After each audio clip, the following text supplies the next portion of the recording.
Macherla excise police స్టేషన్లో media సమావేశం నిర్వహించిన ఎక్సైజ్ సూపరింటెండెంట్ కె మణికంఠ ఈ సందర్భంగా మాట్లాడుతూ మార్చర్ల సర్కిల్ పరిధిలో వెల్దుర్తి మండలానికి 3 వైన్ షాపులు, మార్చర్ల పట్టణానికి 3 వైన్ షాపులు, మార్చర్ల మండలానికి 2, దుర్గి మండలానికి 2 వైన్ షాపులు మంజూరైనట్లు తెలిపారు. టెండర్ల ప్రక్రియ ప్రారంభమైందని, ఔత్సాహికులు టెండర్కి 2 లక్షలు కట్టి పాల్గొనవచ్చునని తెలిపారు.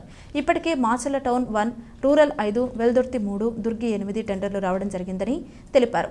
ఈ 2 రోజుల్లో ఎక్కువ టెండర్లు వేసే అవకాశం ఉంటుందని తెలిపారు. ఈ నెల 11వ తారీఖున నరసరావుపేట కలెక్టరేట్ కార్యాలయంలో లాటరీ సిస్టమ్ ద్వారా షాపులను కేటాయిస్తారని పేర్కొన్నారు. ఈ సమావేశంలో excise assistant superintendent K Ravindra, Macherla excise CI Venkataramana పాల్గొన్నారు. నమస్కారం అండి, నా పేరు Manikanta, excise superintendent Palnadu district. So ప్రభుత్వం మనకి 2024-26 2 సంవత్సరాలకి నూతన మద్యం పాలసీని ప్రవేశపెట్టింది. ఈ నూతన మద్యం పాలసీలో మనకి మార్చర్ల స్టేషన్ 10 స్టేషన్లు ఉన్నాయి. మన పల్నాడు డిస్ట్రిక్ట్లో 10 స్టేషన్లు ఉన్నాయి. అందులో మన మార్చర్ల స్టేషన్ కూడా ఒకటి. మార్చర్ల స్టేషన్లో మనకి మొత్తం 10 షాపుల్ని నోటిఫై చేయడం జరిగింది. జిల్లాలో 129 షాపులు నోటిఫై చేయడం జరిగింది. మన మార్చర్ల స్టేషన్ 10 షాపులు వచ్చి మార్చర్ల మండలంలో అంటే మున్సిపాలిటీలో 2, రూరల్లో 2, మున్సిపాలిటీలో 3, వెల్దుర్తిలో 3, దుర్గిలో 2, మొత్తం 10 షాపుల్ని మనకి ఇక్కడ మార్చర్ల స్టేషన్ పరిధిలో నోటిఫై చేయడం జరిగింది. సో అప్లికేషన్స్ ప్రక్రియ కూడా మొదలైంది. ఆల్రెడీ 1వ తారీఖు నుంచి అప్లికేషన్ స్వీకరణ స్టార్ట్ అయింది.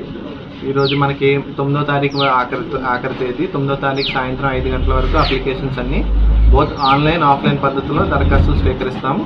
ఆన్లైన్ పద్ధతిలో ఎవరికి వాళ్ళు ఇంటి దగ్గర ఉండే అప్లికేషన్స్ చేసుకోవచ్చు. అప్లికేషన్ ప్రక్రియను కూడా చాలా సులభంగా చేశారు.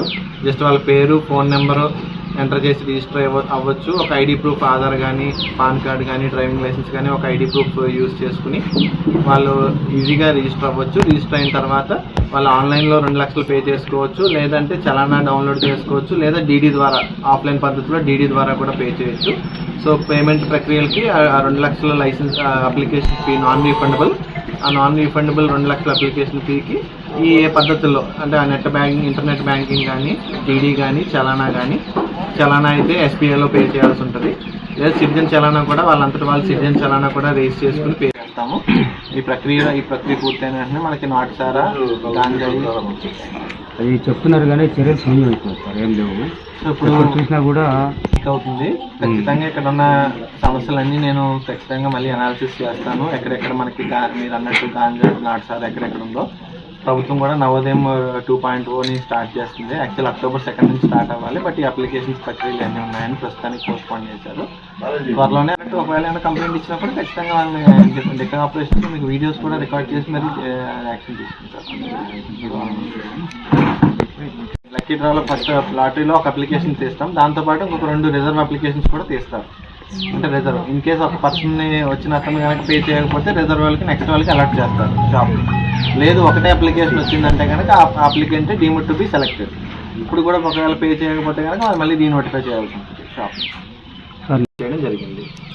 సో ఆ మనకి ఉన్న స్లాబ్ 65 లక్షల స్లాబ్లో 1/6 ఆఫ్ ది అమౌంట్ మనకి లైసెన్స్ విత్ ఇన్ 1 డేలో మనకి పే చేయాలి. అంటే మనకి 11వ తారీఖున సెలెక్ట్ అయిన వెంటనే ఎవరైతే సక్సెస్ఫుల్ అప్లికెంట్ ఉంటారో సెలెక్ట్ అయిన వాళ్ళు ఆ 1/6 ఆఫ్ ది అమౌంట్ని వెంటనే రెమిట్ చేయాల్సి ఉంటుంది, మనకి కట్టవలసి ఉంటుంది.